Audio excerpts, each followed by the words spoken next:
Ah, vous savez, vous voulez que je vous parle d'un truc? Parce qu'on parle d'argent, de gâchis, de machin. Moi, il y a un truc là qui vient de me faire. Faut qu'on parle de ce truc. Bon, pour vous, ce sera peut-être rien, mais là, je vais commencer à raconter ma vie sur. J'ai compris. J'ai recompris encore récemment qu'on était non seulement pas écolo, mais que de toute façon, il y avait un rapport entre le capital et la planète. De manière assez simple. Vous avez peut-être suivi, mais Maïtena a eu un accident de voiture le 24 au matin. Alors qu'elle était pas loin d'ici, a incédé le passage, derrière un tracteur, se demandant s'il allait tourner à droite ou à gauche, ce tracteur a en fait reculé en marche arrière, en biais, et ne l'ayant pas vu parce que son tracteur est gigantesque, elle a eu beau klaxonner, elle a eu beau essayer de reculer, il lui a explosé la voiture. Il a explosé la voiture, il a reculé sur la voiture. Donc il a fendu le capot en deux, mais il n'a pas fendu que le capot en deux, lui il se dit « Ah oh, c'est bon, il y aura que le capot à réparer », et non, en fait, il y a eu le pare-brise, toute une partie de l'avant, la voiture sortait du garage, c'est la baise. C'est la baise mais tu peux rien. Voilà, c'est la baise mais tu peux rien. Donc la voiture s'est fait remorquer, la voiture est partie au garage, l'expert nous a rassuré sur le fait qu'effectivement on n'était pas du tout en tort, donc l'assurance allait prendre tous les frais, qu'on n'allait pas avoir de malus, bien sûr, bien sûr. Et puis on a reçu un appel le 26. Le 26, nous expliquant cette notion que vous ne connaissez pas, que notre véhicule était classé VEI. Savez-vous ce que c'est que VEI? Il y a des gens dans le chat qui savent.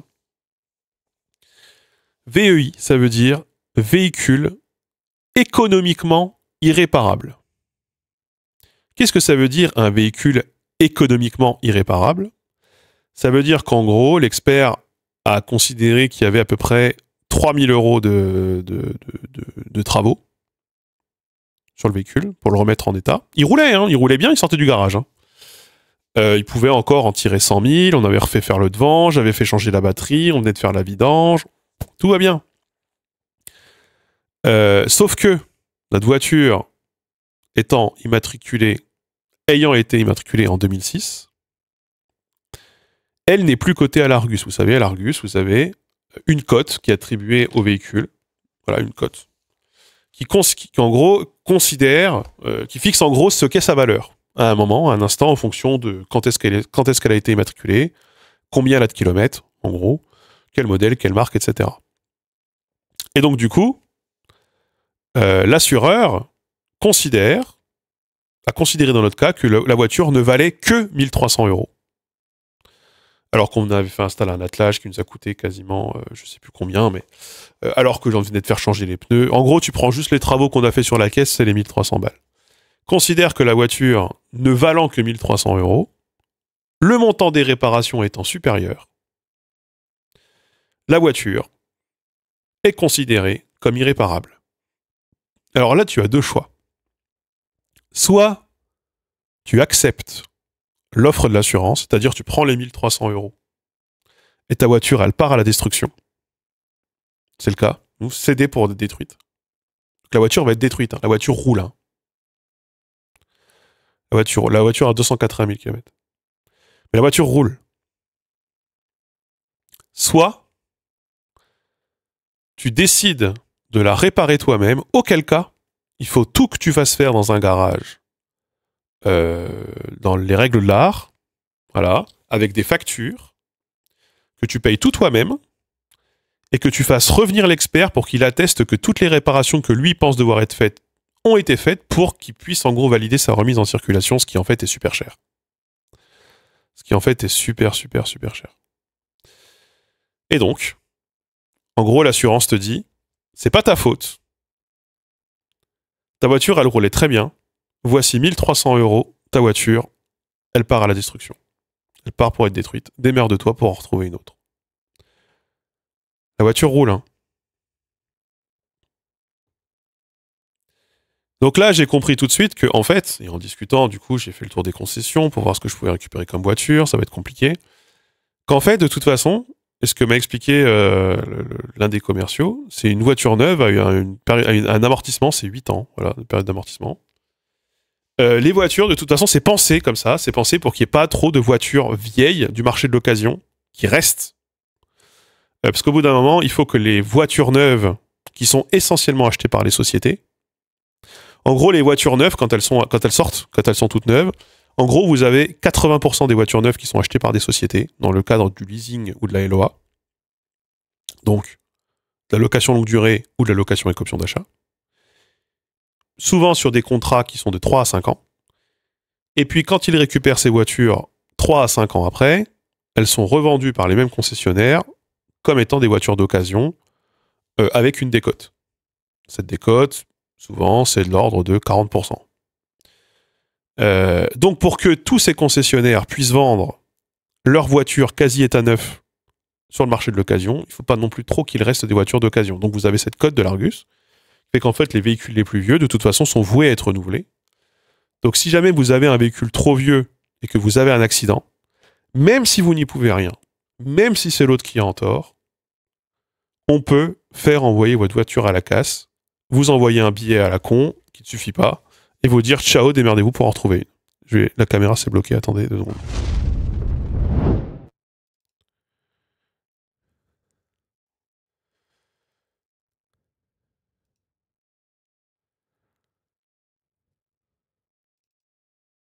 C'est chiant quand ça fait ça. Non, tu ne peux pas dire zut.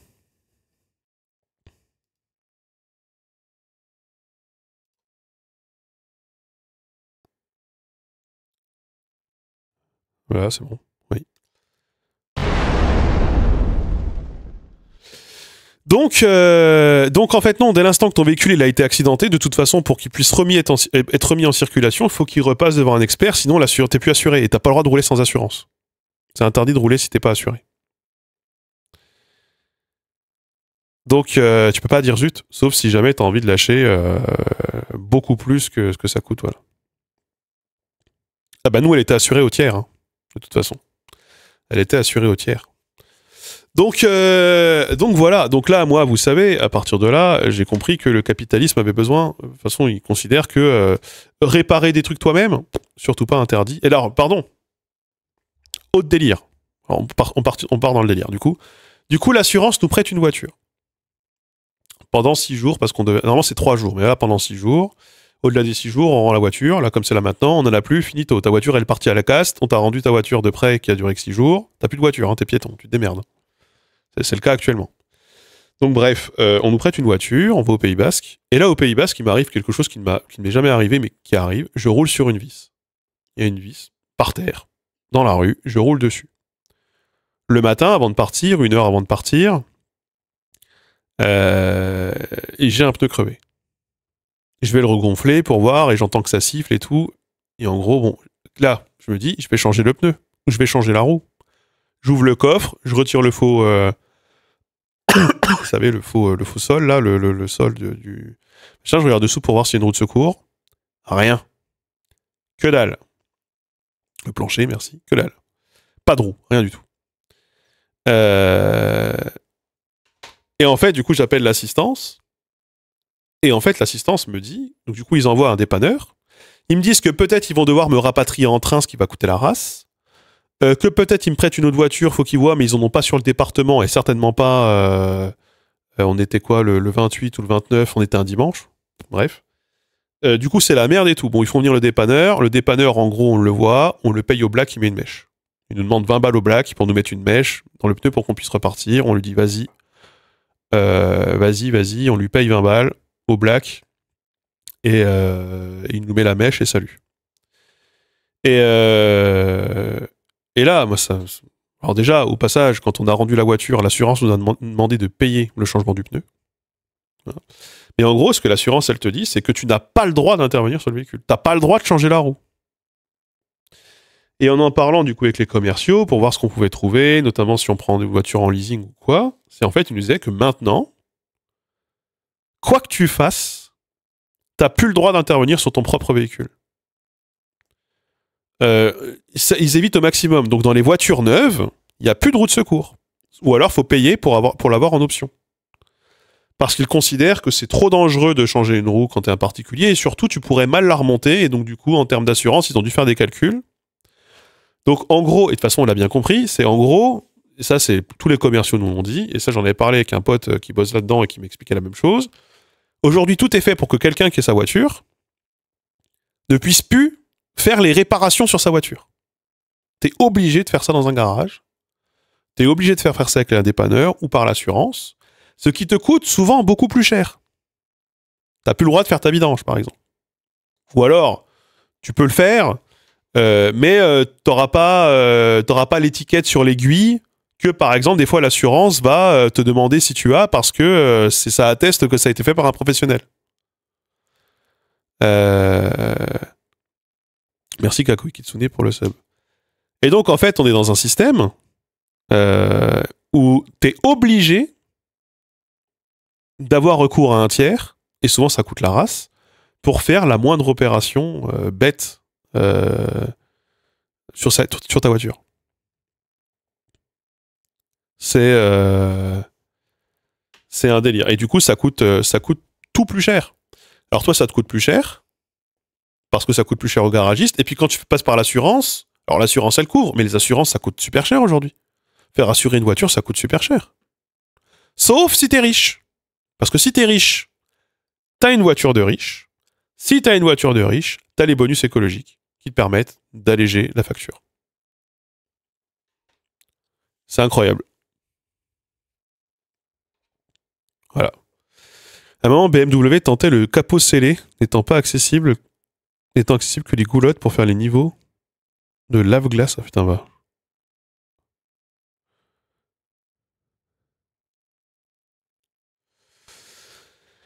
Donc voilà, dans les situations dans lesquelles on est. Et puis on est dans des situations du coup où tu te retrouves à tout payer, quoi. Alors les garagistes, c'est bon, ils sont contents, je pense qu'ils sont refaits, mais les garagistes, ils vont avoir le même problème sur autre chose. Donc sur un autre pan de, voilà, d'autres trucs de ceci, de cela. De toute façon, c'était un peu pareil pour les travaux de la maison. Il y a plein de trucs en termes de travaux où on n'a pas le droit de faire.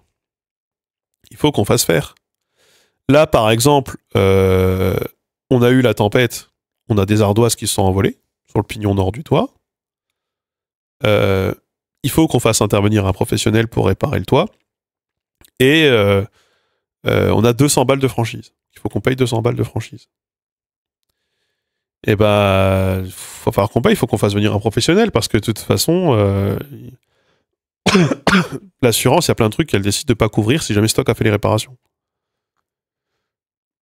Après, là, on avait de l'amiante sur le toit et tout. Puis je l'aurais pas fait moi-même de toute façon, mais bon. Donc moi, de toute façon, il y a plein de trucs ici, je vous le dis, on a fait au noir, on l'a fait au black. Hein. Ils ont plein de petits trucs. Bon.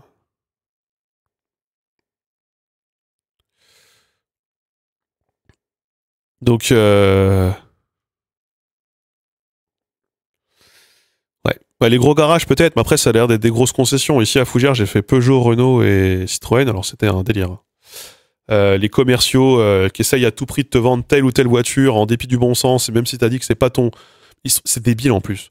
Le gars de Peugeot, il a tout prix voulu me vendre enfin du coup en location, en LLD, un Renault Symbiose. Non, un Peugeot Symbiose. C'était Renault? Oui, Renault Symbiose là. Alors il m'a fait monter dedans, c'est cool, t'as des lumières, t'as des LED, la voiture on croirait un jeu vidéo. Mais c'était beaucoup trop gros comme voiture. Qu'est-ce que je vais faire d'une aussi grosse voiture, moi? Je lui ai dit non, pas ça, plutôt autre chose. Et il a quand même fait toutes les simulations. C'est celle qu'il a tout prix voulu me vendre. En plus, il m'a dit qu'elle était moins chère et tout. Il était à quasiment 600 balles. Dans ce coin, 550 balles par mois. Je mets pas 550 balles par mois de loyer dans une voiture. Il est fou, lui. Avec sa putain de montre en or et sa coupe de cheveux de commercial, là, vraiment. C'est un truc de ouf. Alors, du coup, je me suis bien rendu compte d'une chose, et ça, je peux vous le dire. Si aujourd'hui, vous allez chez n'importe quel concessionnaire automobile et que vous voulez prendre une voiture de société, vous êtes obligé de prendre du neuf. Faut savoir, c'est un truc de fou. Mais ça vous revient beaucoup moins cher de prendre une voiture neuve que de prendre une voiture d'occasion en tant que société. Parce que dispositif d'allègement de ceci, truc fiscal de machin et tout, c'est pensé comme ça de toute façon. C'est pensé comme les voitures neuves quand elles sortent de l'usine. C'est d'abord les sociétés, elles leur font Elle les rôde sur, je sais pas, 50 000 à 100 000 km et après ça part sur le marché de l'occasion. C'est pensé comme ça. Donc il faut que tu achètes une voiture neuve. Moi j'ai demandé voiture d'occasion. Ils m'ont dit, c'est pas possible, monsieur. Bref, peu importe. Du coup, tu es obligé de prendre une voiture neuve. Et ben, je vous mens pas. Toutes les voitures neuves sont des SUV aujourd'hui. Toutes. Il y a une berline qu'on m'a fait essayer, mais c'est genre, c'était vachement plus cher. Toutes des SUV. C'est que des SUV. Et celles qui ne sont pas des SUV, elles ont une coupe SUV. Pour faire croire que t'es dans un SUV même si c'est pas un SUV. C'est un truc de fou. Hein. Donc, vous pouvez être contre les SUV. Dans 4 ans, il n'y aura plus que ça. Dans 4 à 8 ans, il n'y aura plus que ça. Parce qu'il n'y a plus que ça qui sort des usines. Donc, s'il n'y a plus que ça qui sort des usines, voilà.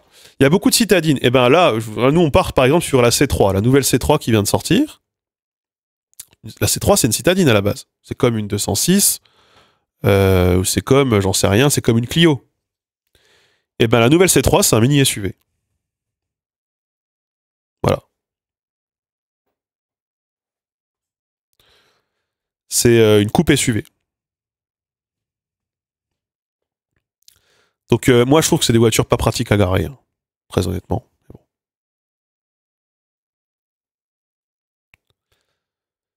C'est même complètement con commercialement parlant. Si le public veut pas de SUV, ça se vendra moins. Mais toutes les voitures sont des SUV maintenant.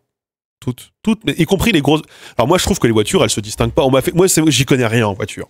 On m'a fait essayer le 2008, on m'a fait essayer la C4, la C5, etc. J'ai juste l'impression que c'est la même voiture, des fois un peu moins confortable. Genre la C4, c'est censé être moyenne gamme, plus cher, etc. Mais je trouvais ça pas confortable et je trouvais ça chiant de monter dedans. Je préfère avoir une petite voiture. Enfin, je sais pas. Je suis pas allé chez Toyota, il n'y a pas Toyota. Donc toutes les voitures sont des SUV aujourd'hui. Et elles ont plus de chevaux du coup. Genre la nouvelle C4, la nouvelle C3, elle est à 100 chevaux. Avant c'était 90, je crois. Etc. Donc maintenant c'est tout comme ça.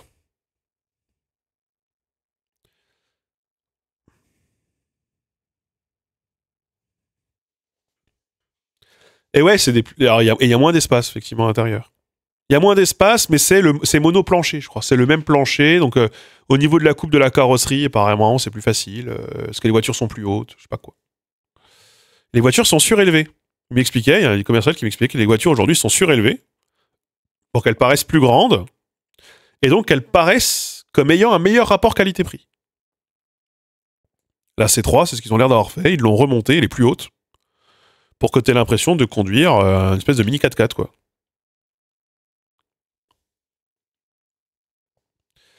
Voilà, et donc du coup ça consomme potentiellement plus, c'est plus cher en assurance, oui bah voilà, ouais.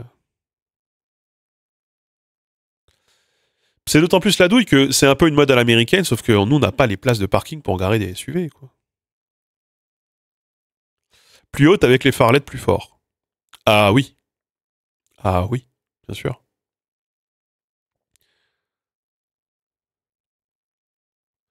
Et alors, faut savoir un truc, c'est que si jamais si Citroën, vous prenez Citroën quand on vous fait une voiture en location longue durée, telle que nous on est en train de sur qu'on est en train de partir là, tout est compris dans l'entretien. T'as l'entretien, on te fait payer l'entretien, mais tout est compris. C'est-à-dire que si demain t'as plus de lave-glace, faut que tu ailles chez Citroën pour remettre du lave-glace. Alors tu peux en remettre toi-même, hein, pour le coup ils font pas chier. Mais le gars il te dit, vous avez un problème de lave-glace, vous avez un problème de j'en sais rien, de ceci, de cela, même des ampoules à changer sur vos phares, vous venez au garage. C'est le garage qui les change. Alors c'est cool, c'est machin, mais ça te rend quand même vachement dépendant du garage.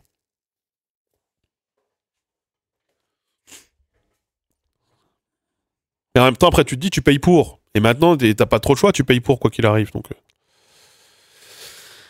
les phares qui brûlent les yeux, JPP de c'est mort. Bah, moi, je sais que je me prends souvent des appels de phares et je m'en suis pris plusieurs alors que j'ai les phares réglés au minimum. Là, sur la voiture de location, j'avais les phares réglés au minimum. Mais tu peux rien y faire, quoi. Les phares, ils sont bleus et ils allument la gueule et c'est comme ça. Hélas.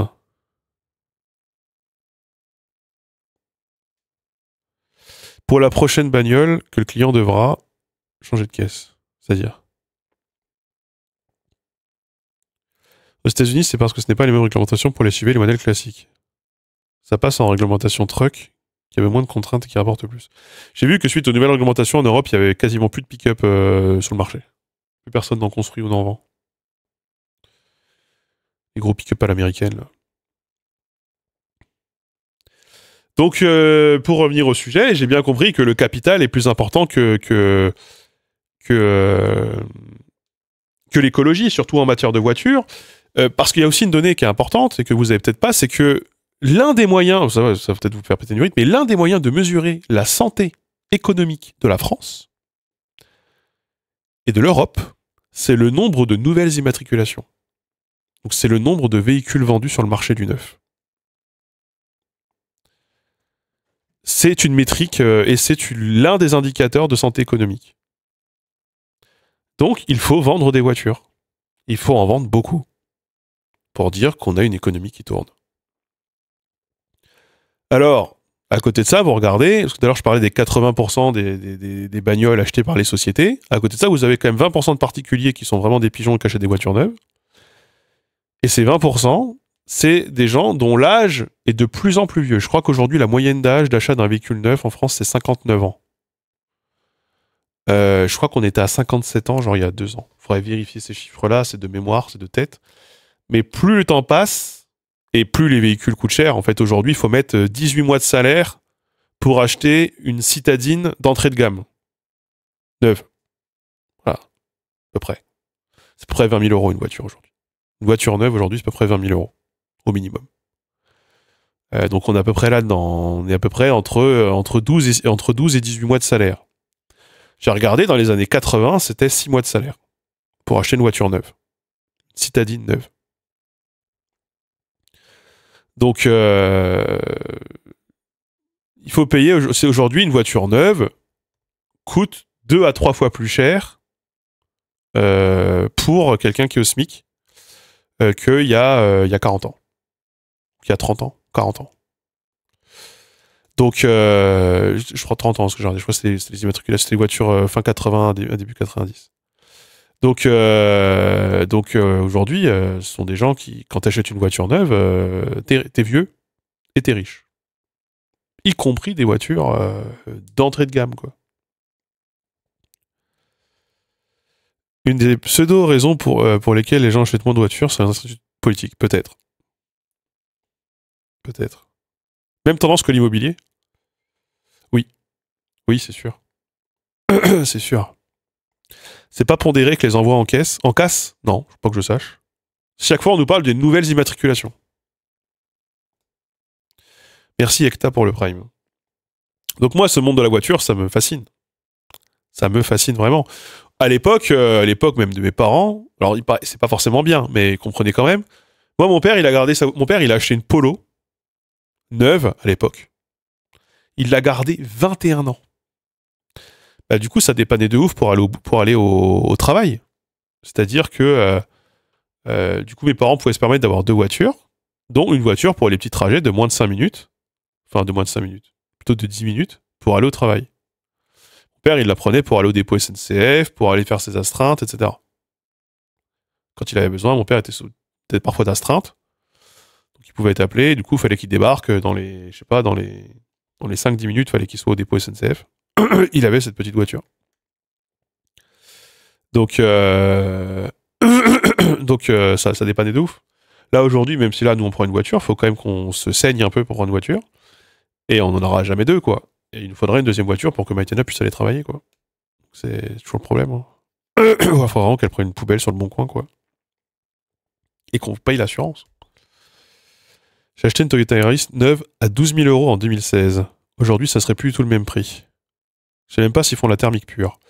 Alors oui, il y a ça, c'est qu'aujourd'hui, il y a plusieurs constructeurs ont décidé de partir soit sur full essence automatique. Alors moi, je pars sur une essence manuelle, j'avoue, mais par exemple, je crois que c'est Renault. Renault, ils font plus en voiture neuve de voitures thermiques. Enfin, de voitures purement thermiques. Elles sont toutes hybrides. Le Bon Coin, c'est la baise aussi. Hein. C'est full baise le bon quoi. Il y a des ventes aux enchères d'épaves encore en état de rouler. Ben c'est ma voiture, elle part aux enchères. Hein. Elle va partir aux enchères, ma voiture. Alors le pire, c'est que nous, on nous appelle avant-hier matin pour nous dire, votre voiture, est-ce que vous avez des affaires à récupérer dans votre voiture? Le dépanneur est là, il l'emmène dans le 44 pour la mettre en casse. Je suis en mode, mais quoi? Attendez, nous, et si on veut la récupérer et tout? Fait non, les frais de gardiennage sont terminés, etc. Alors que le garage était censé être fermé.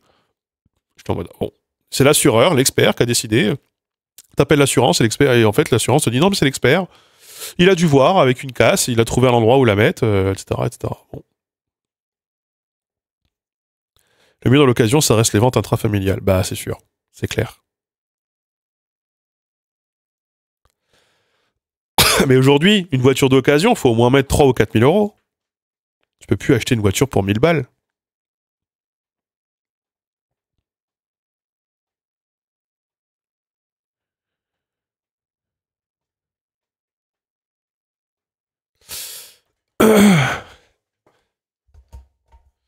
Bah, en voiture, je sais pas, moi par exemple, ma sœur a acheté à ma tante une Twingo, une vieille Twingo, hein, mais elle a que 80 000 km. Franchement, ça fait large le taf. Hein.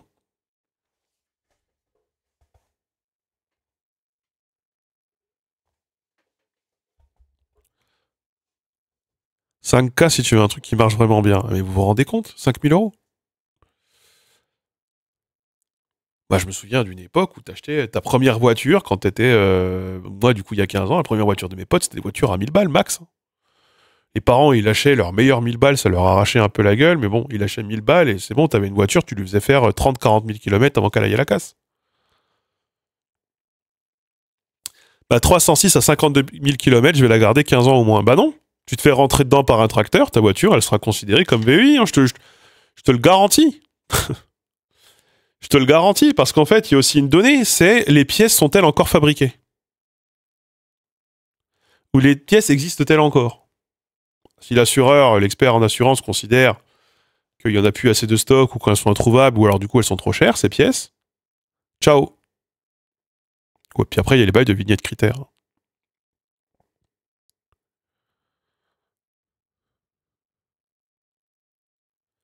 Faut aller chercher les pièces à la casse. Nous, c'est ce qu'on avait fait pour la Focus. Là, on a été chercher un pare-choc à la casse. On a roulé 2 semaines avec et puis ciao.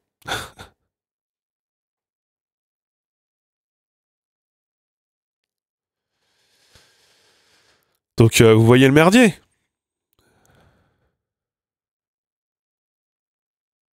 Les voitures, les garages veulent que tu prennes la voiture neuve en leasing. Oui, oui, c'est ce que je vous disais tout à l'heure. Oui, exactement. Ça alimente le marché de l'occasion et exactement. Et d'ailleurs, ils orientent les particuliers beaucoup vers du LOA. Alors, attention de ne pas vous faire baiser. Si jamais vous allez voir un garage, parce que du coup, j'ai eu cette discussion avec un commercial Citroën qui était quand même super intéressante. Savoir que Citroën Peugeot, c'est pareil aujourd'hui. C'est les mêmes groupes, c'est la même banque, c'est les mêmes offres, etc. Si vous êtes un particulier, on va à tout prix vous vouloir faire un LOA, une location avec option d'achat, en vous disant peut-être que ce sera moins cher que le leasing. Et si vous êtes une société, on va vous dire il faut à tout prix faire un leasing en vous disant que ça sera peut-être moins cher que le LOA. C'est le même prix les deux. Hein. C'est le même prix. Qu'il y ait une option d'achat ou pas à la fin, c'est pas le même contrat, mais c'est le même prix. C'est la même mensualité.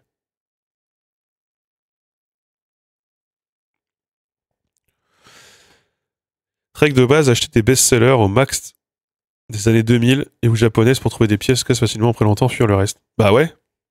En vrai, ouais. Hein. Je crois que la voiture la plus vendue, ça a été la 206 ou la Clio, je sais plus. C'est le plan capitaliste par excellence. Le consommateur ne doit plus être propriétaire de rien du tout et de louer. Alors qu'on faisait que de nous dire, ah, les communistes, la propriété privée, il n'y en aura plus avec eux, alors qu'on se retrouve dans une société où plus rien ne nous appartient et tout appartient à des sociétés super riches. Vraiment. Attendez, j'ai un chat qui fait de l'urbex. Descends le de là, toi. Descends. Descends. Oui. Monsieur. Tiens. Tu t'es fait mal? Oh, t'es solide. Tu t'es fait mal? Ça va? Fais-toi là si tu veux.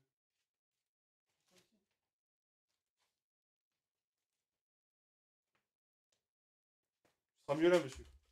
Pardon. Monsieur fait de l'urbex.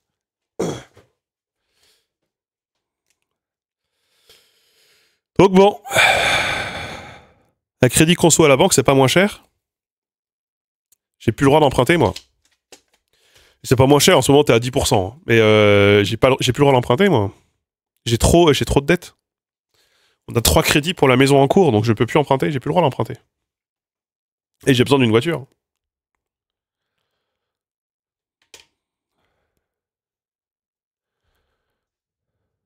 Je pense que je peux pas emprunter avant au moins 10 ans, là. Ou alors à des privés, quoi, des potes, mais bon. Les voitures à venir vont comporter toutes les options possibles. Bah déjà, elles sont toutes vendues avec 3 packs d'options différents. T'as celle de base, puis t'as celle avec le radar de recul, et puis t'as celle avec la caméra de recul. Il nous expliquait, par exemple, que maintenant, pour faire des économies, tu dois choisir entre le... T'as plus de radio dans les voitures. T'as plus de radio dans les voitures, il faut que ce soit ton téléphone en Bluetooth qui fasse radio, et qui en fait, t'as juste des enceintes Bluetooth dans les portières. Et t'as plus de radio. Parce que c'est un des moyens de faire des économies.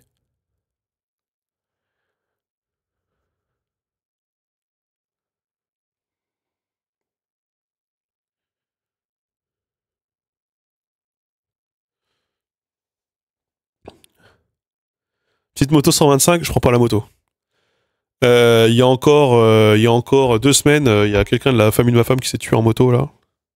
Le nombre de personnes, moi, quand j'étais gamin, j'ai eu plusieurs personnes que j'ai connues qui se sont tuées en moto, ou en mob, ou en scooter, ce que vous voulez. C'est quand vous êtes un peu peur de la mort, surtout pas.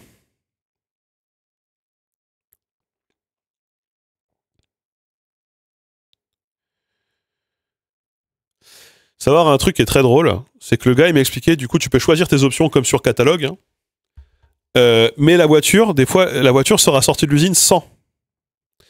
Tout est installé ensuite en garage, mais du coup tu payes pas les frais de main d'œuvre parce que la voiture est censée être sortie avec tout de l'usine. Mais dans les faits, non. Par exemple, vous faites rajouter un attelage sur la voiture. Les attelages ne sont pas encore faits. Les attelages ne sont pas encore vendus. Donc la voiture ne peut pas sortir avec un attelage de l'usine, même si vous l'avez commandé sur votre voiture. T'es obligé de ramener ta voiture au concessionnaire 6 mois plus tard pour qu'il l'installe.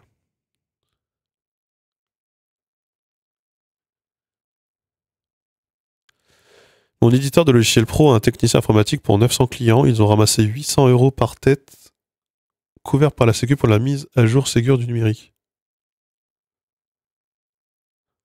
Eh ben, t'as une caravane? Non. Non, mais j'ai une remorque. Si vous vivez en ville, le plan, c'est le vélo électrique. Bah là, c'est qui? Je connais quelqu'un qui a pété son... Non, le moteur de son vélo électrique est mort. Il y en a pour 600 balles de réparation. Euh, Et un vélo électrique en panne, c'est un vélo très lourd.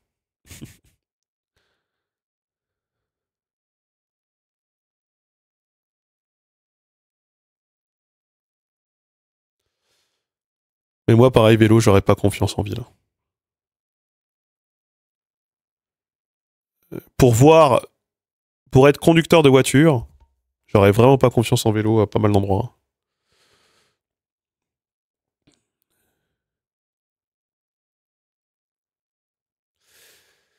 D'ailleurs, j'en peux plus des gens sur la route, hein. J'en peux plus des gens sur la route, hein. Là, moi, j'ai fait j'ai fait toute la route, toute la conduite pour rentrer et toute la conduite pour descendre au Pays Basque. On en parle des Jean-Michel, 55 ans, dans leur gros SUV de merde, qui te collent au cul à des moments où tu n'as pas la place devant, qui te collent au cul, qui te font des appels de phare, qui te mettent des coups de pression, voire même qui klaxonnent pour que tu les laisses passer, alors que tu es déjà à 135. C'est limité à 130, t'es déjà à 135 pour essayer de doubler un peu plus vite le camion à ta droite, l'utilitaire à ta droite qui accélère au moment où tu le dépasses. Ça rend zinzin, ça. Il y en a tout le temps, hein. C'était tout le temps, tous les quarts d'heure, t'en as un Jean-Michel Fast and Furious. C'est un truc de fou, hein.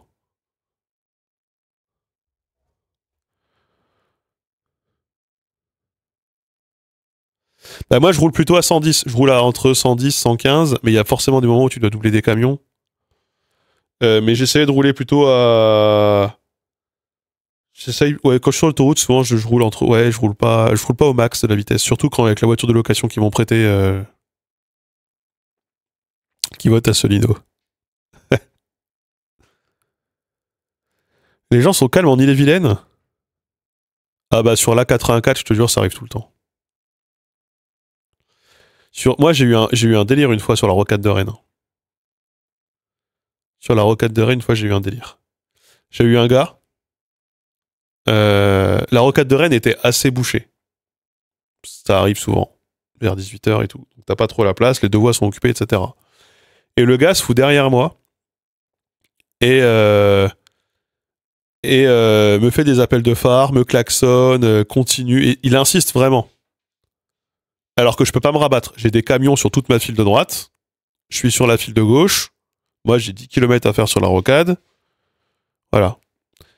Et il y a un moment où il y a juste un écart qui se met à ma droite. Donc je commence à me rabattre. Et là, il se rabat avant moi. Il me double par la droite. Il se fout sur la file de gauche devant moi. Et il pile un grand coup pour descendre à 40 km/h. En mode, t'as vu, bien fait. Enculé, tu vois. En gros. C'était comme ça dans sa tête, quoi. J'étais en mode, mais le gars, il prend le risque de faire un carambolage parce que je l'ai pas laissé passer sur une rocade qui est déjà bouchée, quoi. C'est un délire. C'est un délire, vraiment. Et je vais vous dire un truc horrible, mais moi, en vrai, moi, j'hésite à me prendre une dashcam et quand je tombe face à ces gens, vraiment d'envoyer la vidéo par courrier à la police, hein. Ou à la gendarmerie, ou j'en sais rien, hein. Il y a vraiment trop de dangers. Sur les routes, il y a des dangers, mais c'est incroyable, quoi. Vraiment, c'est insupportable. Ils font rien à la police. Mais non, mais moi, en fait, le pire, la police, vous savez, enfin, la gendarmerie, moi, c'est des espèces de fous du volant aussi, qui font des courses-poursuites dès l'instant que t'as un gars qui a un excès de kilomètre-heure de 10-15 et qui prennent la bagnole là pour les suivre sur 20 km et que les gyros à rouler à 180, c'est des dangers publics aussi, hein. Vraiment, hein. C'est des dangers publics de ouf, hein.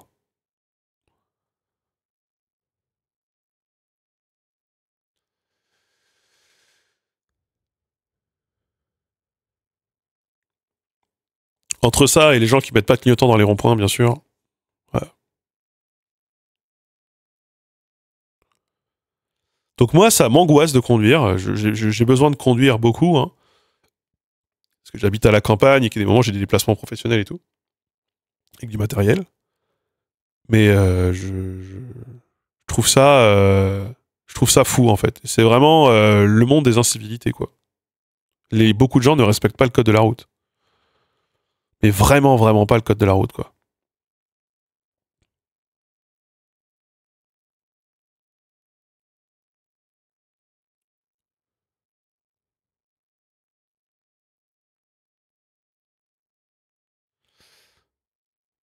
Les doubles ronds-points, les triples ronds-points, même un triple rond-point à Nantes. Il est là le vrai ensauvagement. Ouais, je pense aussi.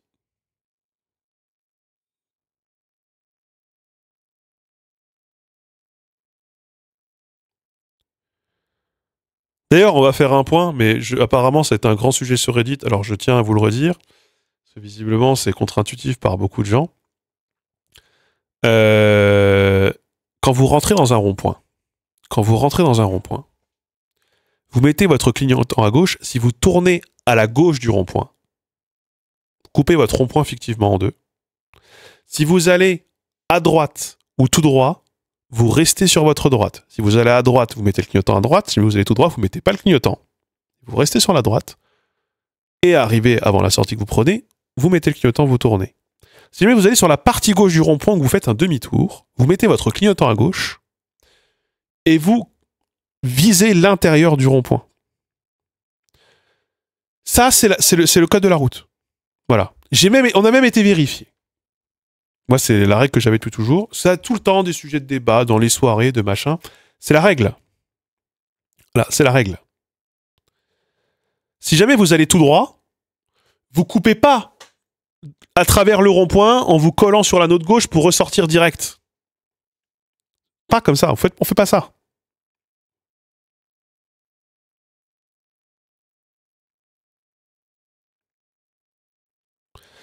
Mais il y a plein de gens qui ne savent pas, il y a plein de gens qui le savent pas, et moi je me suis retrouvé à me faire klaxonner dans les ronds-points. Parce que les gens ne connaissent pas le code de la route. Voilà.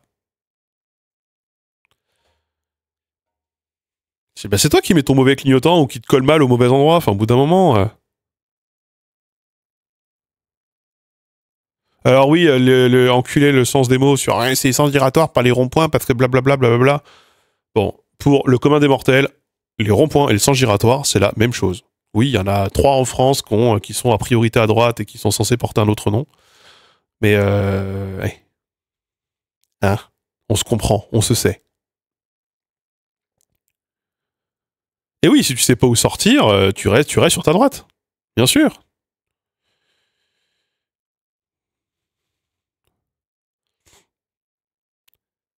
Alors il y a ça. Et seconde règle, quand vous êtes sur l'autoroute, qu'il y a 3 voies. Admettons, il y a 3 voies sur l'autoroute. Ça s'applique dans tous les cas, mais je sais pas si la règle a changé récemment ou quoi, mais quand vous doublez sur l'autoroute, vous mettez votre clignotant à gauche pour changer de fil, et là vous retirez votre clignotant. Vous ne gardez pas le clignotant. Surtout si c'est une autoroute à 3 fils, à 3 voies, et que vous partez de la plus à droite pour vous mettre sur celle du milieu, pour doubler en étant sur celle du milieu. Vous ne gardez pas votre clignotant à gauche. Éteins le clignotant. Tu mets un coup à gauche pour te mettre sur la voie, tu doubles, remets un coup à droite pour te rabattre. Tu gardes pas le clignotant tout le long. C'est fini ça. C'est juste logique. Mais non, il y a plein de gens qui me disent « Oui, mais moi, mon moniteur d'auto-école, il y a 27 ans... »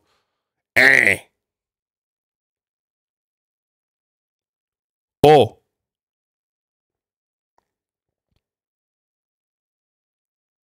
Et le clignotant ne te rend pas prioritaire, non?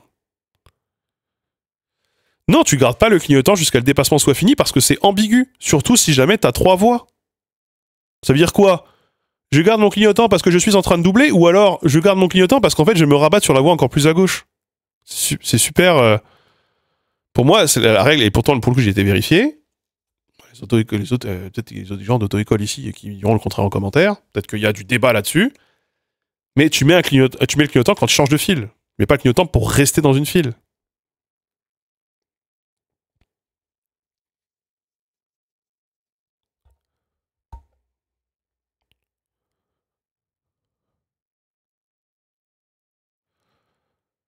Moi, je sais que ma femme, elle dit souvent quand elle sort des ronds-points il faut accélérer le plus vite possible. En gros, faut faire du rallye dans les ronds-points. Parce que c'est ce que son moniteur d'auto-école lui disait. Je sais, mais t'as appris à conduire. Je sais plus, c'est où, à Saint-Paul, à La Réunion. Il doit... oui, si t'as pas envie de te faire klaxonner par la terre dans une ville extrêmement embouteillée où les gens savent pas prendre des ronds-points, j'imagine que c'est ce qu'il t'a dit de faire, mais c'est pas dans le code de la route. Donc arrête d'accélérer, devoir à tout prix sortir en 4e des ronds-points, quoi. Pas besoin, tranquille.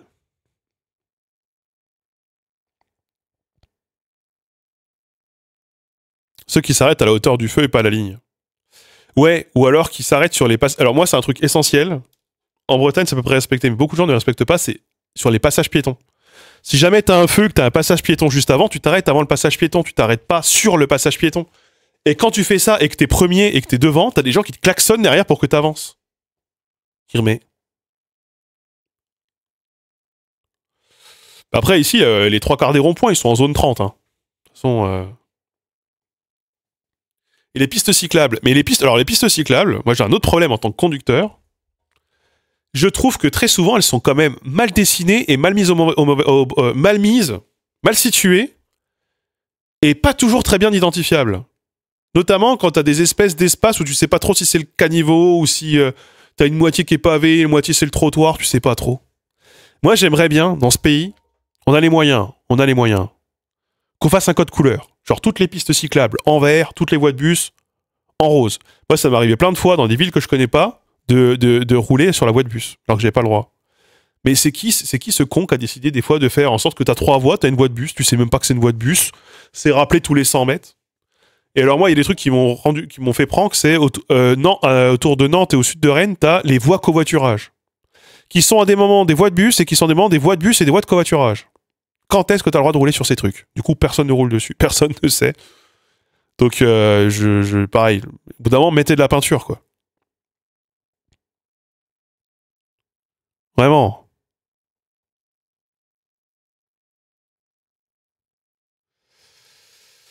Arrêtez de penser que la peinture, c'est investir dans l'infrastructure cyclable. Bah, ça me paraît quand même être un début essentiel. Voilà. Les routes avec le losange. Ouais. Les routes avec un losange, là. Qui, des fois, au bout de 500 mètres, s'arrêtent, puis reprennent. Et puis alors, surtout, il y a un endroit au sud de Rennes où la route avec le losange, elle est superposée avec une voie d'insertion de sortie d'aire d'autoroute. Voilà.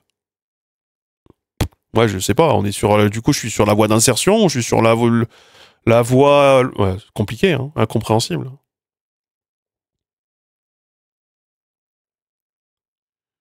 L'aire du Hill, bah c'est peut-être celle-là, mais j'y étais. J'y suis allé pour pisser un coup, j'aurais jamais dû. Un enfer. Un enfer. Ouais, mais bon, au bout d'un moment, si en plus les routes respectent pas le code de la route, il y a ça. Et puis alors, vous savez, il y a un truc pour les SUV. Je pense qu'il y a un truc aussi pour les SUV, pour revenir sur les SUV qui jouent. Et qui me fait me dire que c'est pas mal d'avoir un SUV pour certains trucs. Vous savez, c'est quoi? Moi, j'avais une voiture plutôt basse. J'avais une Ford Focus, c'est pas très haut comme voiture. C'est toutes les communes qui décident de mettre des dodanes et qui les font en mode schlagos. Vous savez, des dodanes de 40 cm de haut, là. Où tu tapes le bas de caisse quand tu le prends. Si tu le prends à plus de 15 km/h, si tu le prends à 20-25, il y a des chances que tu finisses dans le cimetière d'en face. C'est un délire.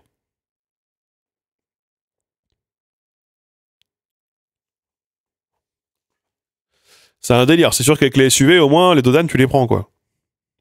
C'est même un argument commercial maintenant. Le gars, il m'a dit nouvelle suspension, nouveau truc et caisse plus haute pour bien prendre les dodanes, y compris ceux qui sont trop hauts. C'est devenu un argument commercial, ça, maintenant.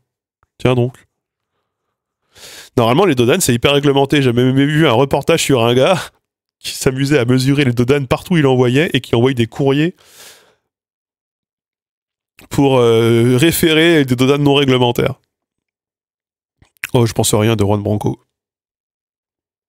Enfin, j'en pense rien de pertinent, en tout cas. Ou de bien. Voilà. Les dodanes qui ne peuvent exister que dans les zones 30. Il y a un dodane à la sortie de l'Écousse, là, avant d'arriver sur la route en bas de Fougères, là. Il y en a deux de suite. Si tu les prends à plus de 20 km/h, tu t'envoles. Tu t'envoles, vraiment. Et c'est juste avant une section à 50 et avant, du coup, une route à 80.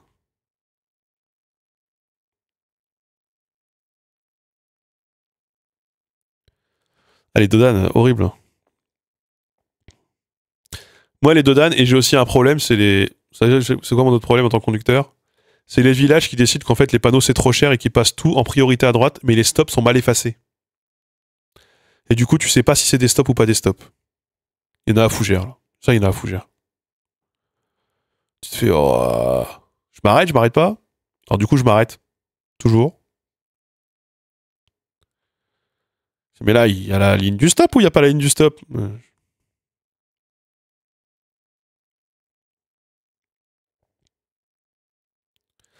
Mais les dodanes pas réglementaires, c'est chiant quand t'es riverain. Parce que souvent, quand t'as les bas de caisse qui tapent, ou les voitures qui tapent un peu, ou les remorques qui tapent, tu l'entends tout le temps. C'est un enfer.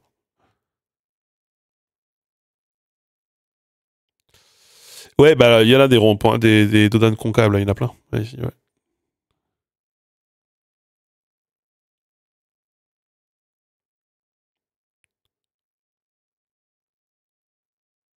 Un stop effacé, ça réfléchit autant la lumière qu'avec une ligne blanche. Ah bah, c'est peut-être ça. Mais oui, il y a des endroits, tu dis, bah, pas de panneau, pas de stop. Alors, des fois, les panneaux, c'est pernicieux, surtout dans les endroits où t'as pas la place de les mettre, dans les agglomérations et tout.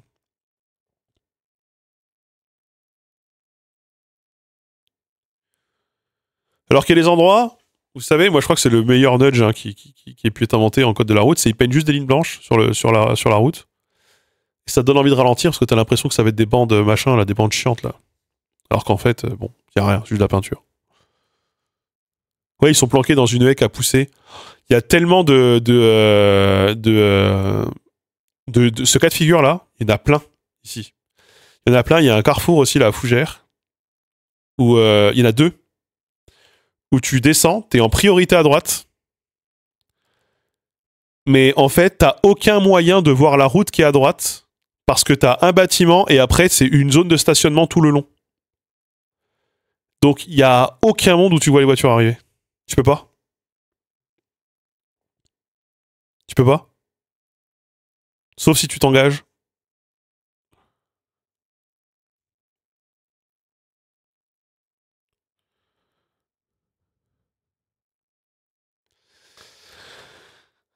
Un petit serpentement de la route avec du mobilier urbain. Ouais, alors il y a de ça. Ça, c'est vrai que ça marche mieux. Hein. Ça, c'est vrai que ça marche mieux. Ils en font dans les zones. Mais après, ça coûte plus cher, je pense. Un Dodane, t'arrives, c'est bon, tu coules le goudron, le lendemain c'est sec, salut. Marquage au sol fait foi, bah voilà. Donc. Alors bon. Donc ouais, voilà, Linguisticae, montée de Linguisticae, beaucoup de problèmes avec le code de la route. Voilà, ça coûte vachement cher un Dodane. Et bah pourtant,